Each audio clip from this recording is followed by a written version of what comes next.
Hi everyone. બહુ બધા દિવસો પછી, બહુ બધી બુકો પછી ફાઇનલી જે મારે આ બુક વિશે વાત કરવી છે ને, એ one of the greatest book of all time મારા માટેની હતી, કેમ કે ઇટ્સ સચ એન અવેકનિંગ બુક. આપણે ઘણીવાર ભૂલી જઈએ છીએ કે આપણે 2026ની સ્ત્રી છીએ. એને અહીંયા પહોંચાડવા માટે કેટલી બધી સ્ત્રીઓએ પાછળ ભોગ આપ્યો છે, કેટલી બધી કરેજ સાથે કામ કરેલું છે.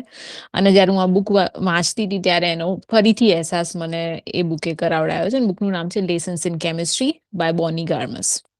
હવે વાત એવી છે કે 1960ના ટાઈમમાં એક એલિઝાબેથ ઝોટ કરીને સાયન્ટિસ્ટ હતી.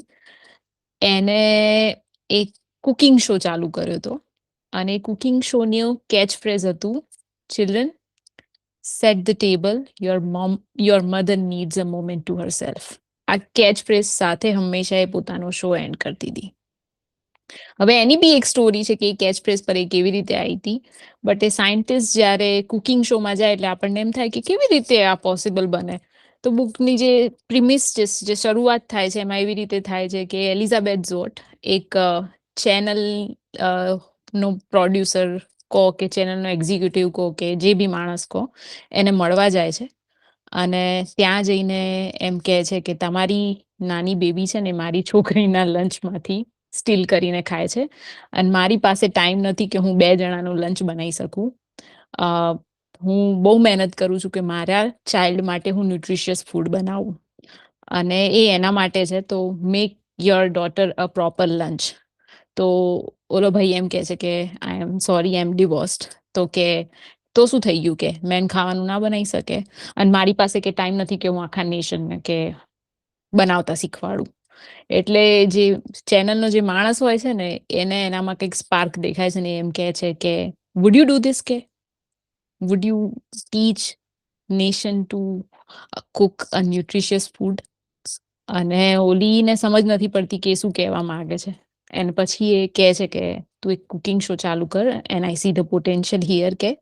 અને એ વખતે એલિઝાબેથ ઝોટ જે સાયન્ટિસ્ટ છે એને પૈસાની જરૂર હોય છે, and she goes into that, અને વિધિન 4 વીક એ શો ચાલુ કરે છે. સ્ટાર્ટિંગ થોડો સ્લો હોય છે, પણ વિધિન 2 યર્સ એ શો બહુ જ સક્સેસફુલ થાય છે. એટલો બધો સક્સેસફુલ થાય છે કે ટીઆરપી રેટિંગ કે જે જમાનામાં જે હોય એમાં હાઈએસ્ટમાં એ હોય છે. એના નામના આર્ટિકલ્સ ને બધું છપાવા માંડે છે. બરાબર, તો this is how it is.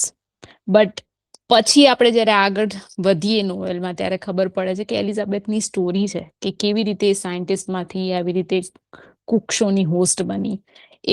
એ જોવું બી બહુ, એ વાંચવું બી બહુ ટફ હોય છે, કેમ કે 1952થી નોવેલની શરૂઆત થાય છે. એ વખતે કે જ્યારે સફરાજ મુવમેન્ટ બી નથી, કે જ્યારે ફેમિનિઝમનું બી કશું નહોતું, અને male dominated field which is research field, એમાં એ સાયન્ટિસ્ટ એને બનવું હોય છે. તો એ કેટલી મુશ્કેલીઓનો સામનો કરે છે એના વિશે લખેલું છે. હું બહુ ડિટેલમાં નથી જવાની, કેમ કે બહુ ઇન્ટરેસ્ટિંગ વસ્તુ છે. એને એક પાર્ટનર મળે છે, કેલ્વિન ઇવાન્સ કરીને, હુ અન્ડરસ્ટેન્ડ્સ હર, કે ભાઈ એ કમ્પ્લીટલી એના પ્રેમમાં પાગલ છે, અને એને લગ્ન માટે પૂછે બી છે કે તું મારી જોડે લગ્ન કરીશ. અને એલિઝાબેથ લગ્ન કરવાની એની જોડે ના પાડી દે છે, કેમ કે એને ડર છે કે જેટલું બી એ રિસર્ચ કરશે ને એ બધું એના હસબન્ડની સરનેમના કારણે એમ લાગશે કે એના હસબન્ડે જ રિસર્ચ કર્યું તે વસ્તુ. એટલે લગ્નની ના પાડી દે છે. અને એવા ટાઈમે એ લોકો they go into live in relationship. ત્યારે બી બહુ મોટું એમ વાત હતી કે લગ્ન વગર સાથે રહે છે. સોસાયટીમાં બધા એમના વર્કમાં બધામાં વાતો કરતા હોય છે, પણ એલિઝાબેથને કંઈ પડી હોતી નથી, કેલ્વિનને બી કંઈ પડી હોતી નથી, because they are so intelligent, they don't care about vote society thinks of them.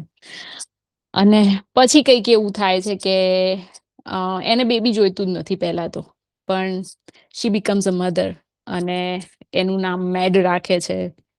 પછી મેડ તો રાખી ના શકાય, એટલે મેડેલિન કરી નાખે છે. અને બહુ સ્ટ્રગલ કરતી હોય છે એને રેઝ કરવા માટે. અને એની એક નેબર હોય છે, હેરિયટ સ્લોન કરીને. એ હેરિયટ સ્લોન એને રોજ જોતી હોય છે, અને એને એમ ઈચ્છા થાય છે કે ક્યારેક એ મને બોલાવે હેલ્પ માટે, કેમ કે motherhood is not easy, you need a village to raise baby, right. તો એની નેબર એક દિવસ કંટાળીને નોક કરે છે એના ઘરે, કે હું તમને રોજ સ્ટ્રગલ કરતા જોઉં છું કે you are struggling with a new baby, તમને પૂરતી ઊંઘ નથી મળી કે, તો કે ડુ યુ નીડ હેલ્પ? તો ઓલી કે છે હા. પછી એ હેલ્પ કરે છે એને, અને એ જે હેલ્પ કરે છે ને એમાં હેરિયટ એને એક વાક્ય કહે છે, જે મીન્સ એને જે કહે છે ને એના ઉપરથી આ કેચ ફ્રેઝ આવ્યો હતો. એ એને સાચવી આપે છે મેડને થોડો ટાઈમ માટે, એટલે ઓલી થોડી રિલેક્સ થઈ જાય છે. અને પછી જતા જતા એને એમ કહે છે કે આખા દિવસમાં take a moment for yourself. Every day a moment where you are your own priority, just you, not your baby, not your work, not your dead Mr. Evans, not your filthy house, not anything, just you. Elizabeth Zord, just you. Whatever you need, whatever you want, whatever you seek, reconnect with it in that moment. She gave a sharp tug to her fake pulse and then recommit. So that means કે એને ખબર હોય છે આ વસ્તુ કે કેટલું hard છે. If you are a mother, then you are always a mother and you are not yourself after that, right?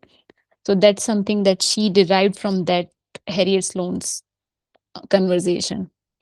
અને એનાથી એ સક્સેસફુલ થાય છે.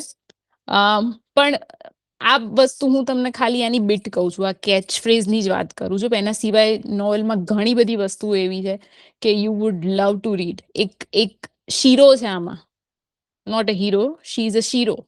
એ શીરો કેવી રીતે રાઇઝ થાય છે, કેવી રીતે એની ડિફિકલ્ટીઝમાંથી બહાર આવે છે, અને કેટલી વુમેનને અપલિફ્ટ કરે છે, એ જોવા જેવું છે. કેમ કે કુકિંગ શો જ્યારે ચાલુ કરે છે ને ત્યારે હંમેશા એવી રીતે વાત કરે છે, mix acetic acid with sodium chloride.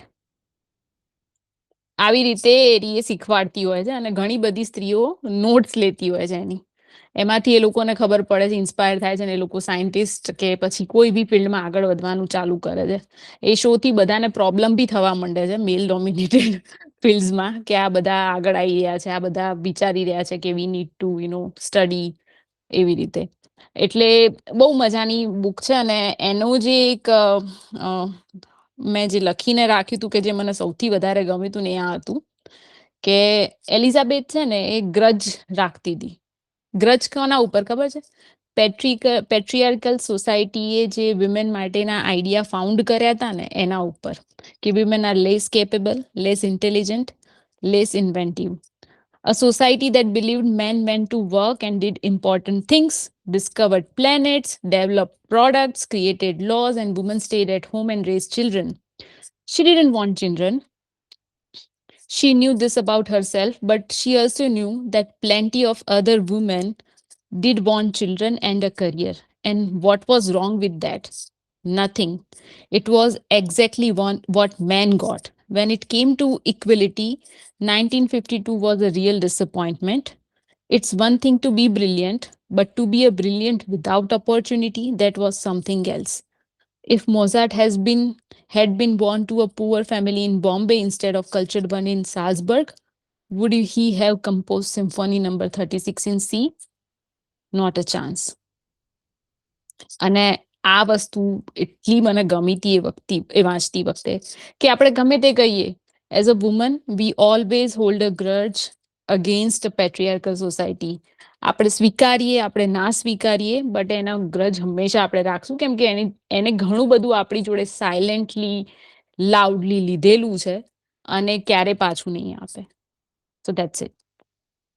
એકી એક શબ્દ આની અંદર જે કહેવાયો ને, આમ હું એની સાથે એક શબ્દ સાથે હું 70% કનેક્ટ કરી શકું, બીજા સાથે 90% કનેક્ટ કરી શકું, એવી રીતની આખી સ્ટોરી લાઈન હતી આની અંદર.